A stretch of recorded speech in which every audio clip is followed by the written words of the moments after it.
Subscribe कीजिए रज़ी studio channel को और साथ में लगे बेल आइकन को दबाइए लेटेस्ट वीडियोस सबसे पहले देखने के लिए। हेलो फ्रेंड्स, मैं हूं आपका दोस्त कमर रज़ी। चलिए शुरू करते हैं हम आज का ट्यूटोरियल।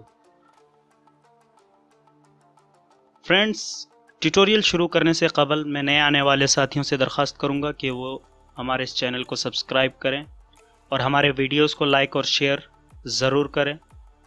तो आइए देखते हैं आज का हमारा टॉपिक क्या है। हमारा टॉपिक आज का है सफ़े को फॉर्मेट करना, यानी कि इन पेज के अंदर पेज को किस तरीके से फॉर्मेट किया जाता है उसके बारे में आज हम तफसील से जानेंगे। तो आइए उसके लिए सबसे पहले हम जो है एक नया फाइल ओपन कर लेते हैं। उस फाइल को ओपन करने के बाद हम जो है इस पूरे फाइल को अपने फ्रेम में पहले सेट कर लेते हैं। यहाँ जाते हैं, हम राइट क्लिक करते हैं, जूम पे फिट इन विंडो पे क्लिक करने से हमारा जो पूरा पेज है वो हमारे डेस्कटॉप पे जो है फिट हो जाएगा। देखिए, हम क्लिक करके देखते हैं क्या आंसर आता है। ये है हमारा आंसर, यानी कि हमारा जो ये पेज है, हमारा ये पेज पूरे इसमें फिट आ गया, यानी कि हमको अब पूरा पेज नज़र आ रहा है। उस वक्त ऑटोमेटिकली जो एक्चुअल साइज़ होता है, आप देखे होंगे यहाँ पर एक्चुअल का भी ऑप्शन है। एक्चुअल पे हम क्लिक करते हैं तो वो अपने हिसाब से जो डिफ़ॉल्ट सूरत में जो इसमें पहले से फिक्स रहता है वो उतना जूम करके इसको बताता है। लेकिन हम पूरे पेज को इसलिए जूम कर रहे हैं, पूरे पेज को इसलिए दिखा रहे हैं ताकि आपको पूरे पेज का डिज़ाइन अच्छे से देखा, क्योंकि हम एक पेज को फॉर्मेट कर रहे हैं। तो आइए देखते हैं हम पेज को किस तरह फॉर्मेट करते हैं।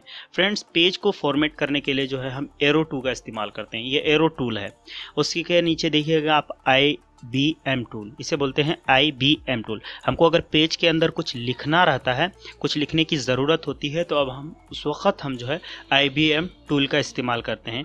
इसके बारे में आपको जो है तहरीर फॉर्मेट करते हैं हम IBM टूल पे क्लिक करके। तो आइए हम पेज को फॉर्मेट करते हैं एरो टूल के ज़रिए से। हम यहाँ एरो टूल पे क्लिक करते हैं तो देख रहे होंगे आप यहाँ पे प्रॉपर्टी बार पे कुछ भी नज़र नहीं आ रहा है।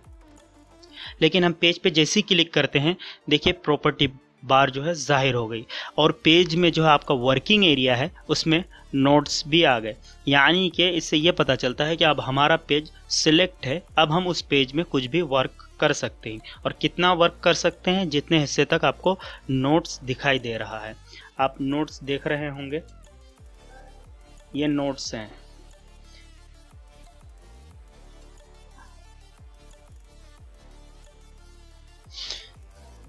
तो आइए हम अपने पेज को फॉर्मेट करते हैं, देखते हैं। तो फ्रेंड्स, सबसे पहले हम ये चाहते हैं कि हम अपने पेज के अंदर एक अच्छा से अच्छा जो है एक बॉर्डर डालें। तो उस बॉर्डर को डालने के लिए हम यहाँ पे क्लिक करते हैं। इस पर क्लिक करते हैं तो यहाँ पर बहुत सारे किस्मों के बॉर्डर्स आपके सामने मौजूद जो पहले से बने हुए रहते हैं उस पर। तो हम इस वाले बॉर्डर को चूज़ करते हैं अभी फ़िल वक्त के लिए। अभी ये आपको नज़र नहीं आ रहा होगा क्योंकि यहाँ पर जो है इसका पॉइंट बहुत कम है। इस पॉइंट को हम बढ़ा लेते हैं। अब आपको साफ तरीके से नज़र आ रहा होगा कि हमारे पेज पे बॉर्डर सेट हो गया है बाय डिफ़ॉल्ट। इसमें आपको कोरल वगैरह में जो आपको एक माउस के ज़रिए ड्रॉ करने की ज़रूरत पड़ती है, इसमें ड्रॉ करने की ज़रूरत नहीं पड़ती। ये एक इन पेज की खासियत है। ये इससे जो है आप अच्छे से अच्छा डिज़ाइन बना सकते हैं। लेकिन कोरल एक बहुत बड़ा सॉफ्टवेयर है, उसके बारे में भी हम आगे पढ़ेंगे। आप हमारे चैनल से जुड़े रहिए, इंशाल्लाह उसके बारे में भी जो है वीडियोस अपलोड होंगे। शायद इसके बाद या तो फिर इसके बाद फोटोशॉप और फोटोशॉप के बाद जो है कोरल ड्रॉ। तो ये हमारा जो बॉर्डर सेट हो गया है। अब हम चाहते हैं कि हमारा बॉर्डर ब्लैक है, अब इसमें हम थोड़ा सा अपने हिसाब से कलर डालना चाहते हैं। तो यहाँ से कलर हम डाल सकते हैं बॉर्डर के लिए। देखिए यहाँ पर डिफरेंट टाइप्स कलर्स मौजूद हैं। यहाँ पे हम रेड कलर चूज़ कर रहे हैं। अभी देखिए रेड कलर आ गया। अब हम ये चाहते हैं कि सिर्फ बॉर्डर ही नहीं, हमारा पूरा पेज जो है वो उसमें जो है कुछ कलर होना चाहिए। तो हम उसी के नीचे, ठीक उसी के नीचे आप देख रहे होंगे यहाँ पर जो है ये पेज कलर के लिए है। इस पे जो है हम क्लिक करते हैं और कोई एक कलर चूज़ कर लेते हैं।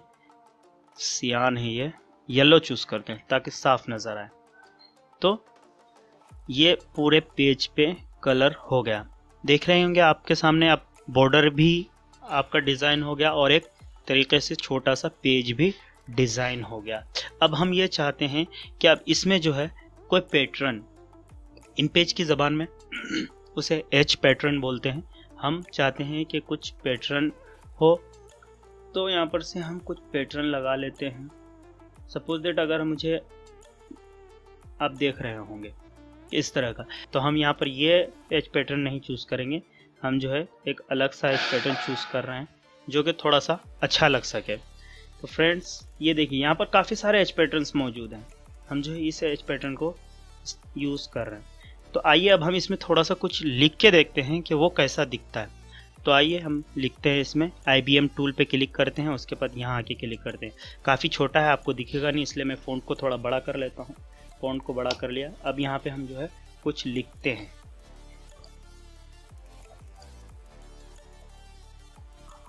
मेरे रश के कमर। आप देख रहे होंगे कि काफ़ी अच्छा लग रहा है। अब हम चाहते हैं कि इसको सेंटर में लाएं। आपको इसके बारे में भी तफसील से बता दिया गया था कि इसको किस तरह से इस्तेमाल किया जाता है। सेंटर में ला लिए। अब देखिए, आप इसके नीचे भी और काफ़ी चीज़ें लिख सकते हैं, जैसे कि ये एक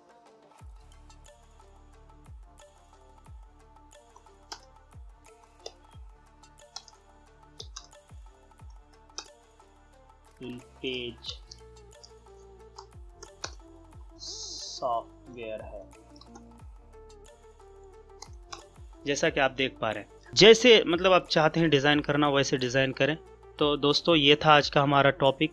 फिर मिलते हैं हम नेक्स्ट ट्यूटोरियल में इंशाअल्लाह ताला। खुदा हाफिज़।